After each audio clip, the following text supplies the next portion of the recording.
ఇవాళ కోర్టుకు వస్తున్నాడు, కోర్టుకు వచ్చేటప్పుడు సరే కోర్టుకు రావాలి, అటెండ్ అయిపోయి దానికి ఏదో తను చెప్పుకుంటే అయిపోతుంది. కానీ దానికి కూడా జన సమీకరణ అయ్యండి. మీరు ఎక్కడో అమాయకంగా ఉన్నారు.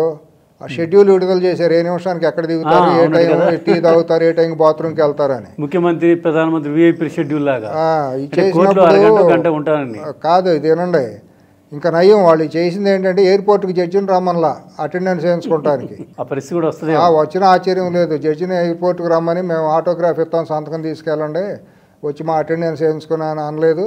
లేదండి ఇంకోటి కూడా చెప్పలే, మా అన్న వస్తాడు, జడ్జి గారు వచ్చేటప్పుడు లేచి నిలబడాలి, నమస్కారం పెట్టాలి, తర్వాత మా అన్న వెళ్ళేటప్పుడు మళ్ళీ వచ్చి కార్ డోర్ దాకా ఎక్కించి నమస్కారం పెట్టాలని కూడా అలా అంటారు. సాగుతుంది. వాళ్ళకి సాగలేదా? 12 ఏళ్ళుగా నువ్వు కోర్టుకు రాకపోతే ఏం బీకారు ప్రభుత్వాలు?